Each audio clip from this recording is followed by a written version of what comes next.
Hey y'all, it's Shell. So today I'm going to be talking about and discussing the top 3 damaging hairstyles that I have seen cause damage on people's hair over the course of 4 years of me doing hair. So we're going to be talking about that, but I'm also going to be giving you guys a solution so that you can wear these styles in moderation and keep your hair healthy. So that's what we're going to be talking about and discussing today in this video. Okay, so number 1, of course, is going to be braids. I know some of y'all probably just got triggered, but this is the number 1 hairstyle that I see cause the most damage in people's hair. Now, when I say braids, I mean braids with synthetic hair, because I know I get that question a lot. People will be like, "Well, I just braid my real hair under a wig," and I'm like, no, braids with synthetic hair cause the most damage because the synthetic hair rubbing up against your natural hair can cause it to dry out, and synthetic hair is nothing but chemicals. So what I noticed that braids do is that they fray the ends, and I'll insert a picture of a client's hair so you guys can see what I'm talking about.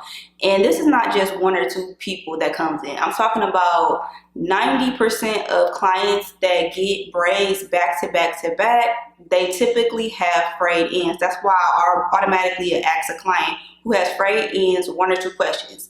Either you do wash and goes and you air dry, or you wear braids back to back. So, and 99% of the time when I ask clients that, they either say 1 of the 2. Another thing that I see with braids is that if you have like thick, high density, coarse hair, it usually dries your hair out. And if you have more of a finer texture hair, you typically don't dry your hair out unless you are being extremely excessive with braids. But what it does is starts to thin out the edges and the crown area of people who have fine, thin, textured hair. So the solution is to number 1, don't get braids back to back to back. Make sure you are taking a break from them and that you are getting your hair treated before and after, and making sure that you get trims. So my rule of thumb for my clients, you don't have to take this advice, but my rule of thumb for my clients is get braids 2 to 3 times a year.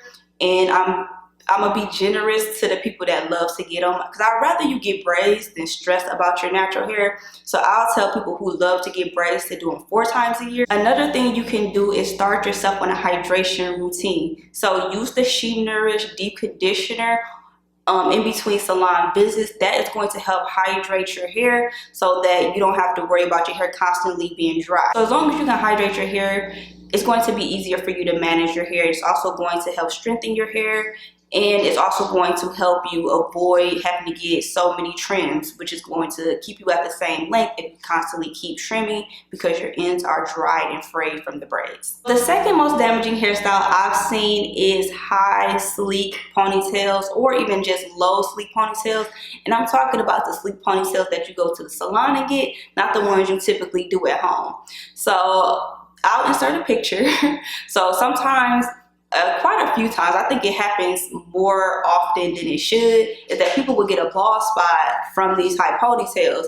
And thankfully, I don't see people getting these sleek ponytails as much as they used to. Another issue with the high ponytails is that a lot of times they use heavy products and they use like really thick pomades to sleek the hair down, and that's an issue because it's hard to wash that stuff out. Once it's hard to wash that stuff out, then you have to start using a sulfate shampoo, and you have to do like 5, 6 shampoos to get it out, and sometimes it still don't get out.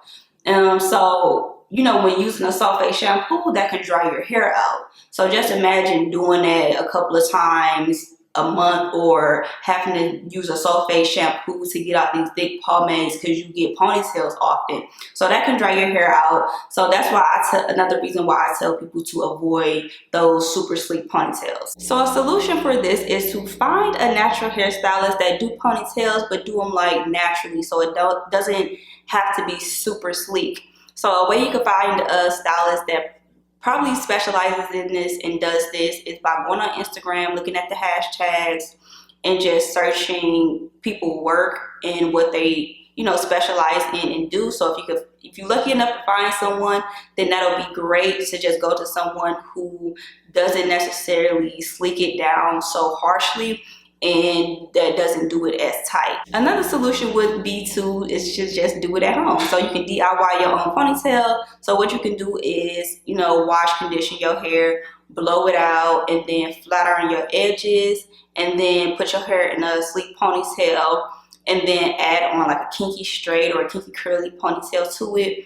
Or you can just flat iron your hair and then just wear your real hair but have it super sleek. And you don't necessarily, you can use a light hairspray on your hair versus using like a super heavy thick pomade. So the third one is going to be buns. So buns is another hairstyle that I noticed will thin out people's edges rather quickly too. So I would say a ponytail is okay. Ponytails are not as damaging as actual buns, because when you wear a bun, you're actually tucking your ends into the ponytail holder, and that tension and that friction with the ponytail holder is causing your ends to break. Now, there is a difference between having split ends and just breakage at the ends of your hair. And I'll show you guys a picture of what I mean when I say this, because you can have both split ends and breakage at the end, but you also can have just breakage at the ends. And typically it's from people wrapping their hair up into a tight bun all the time. So like I said, ponytails are okay. Ponytails don't necessarily damage the hair. It's your hair being weak and fragile, and then you put it in a ponytail and it causes breakage. But if you have healthy hair, it's okay to wear a ponytail. You just always want to make sure you are alternating that ponytail so it's just not tension in one area constantly. So here's my solution. So number one, if you must wear a bun because I don't know, maybe you're insecure about the length of your hair, or you just don't know what to do with it, I always recommend you not stress about your hair, because we are living in a day and age where for some of us, our hair is our last priority, but we still want to look nice.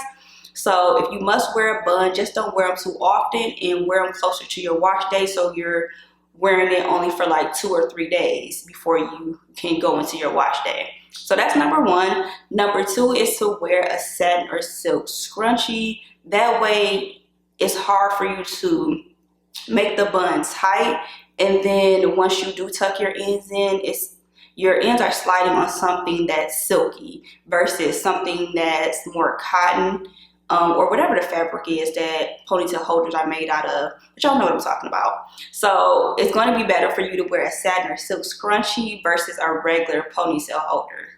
And then the number three solution is to just wear a ponytail versus a bun, like I said before, because it's going to be less damaging than wearing an actual bun. If you are like me and you like to blow dry your hair or use any type of direct heat on your hair, I suggest watching my previous videos on how to become a straight natural. Or if you don't know what you want to do to your hair, check out the video of me explaining, curly natural, straight natural, heat train natural, to help you kind of get an idea of what to do with your hair. So that completes this video, you guys.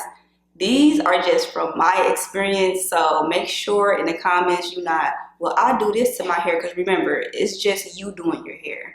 You have to realize that sometimes people have enough experience to come on and teach certain things because they've seen it happen repeatedly to multiple people's hair, not just your hair. So keep that in mind when you're in the comments. But yeah, let's discuss it in the comment section in a healthy way. So that's it for this video, you guys. Thank you so much for tuning in, and I'll see y'all in my next one.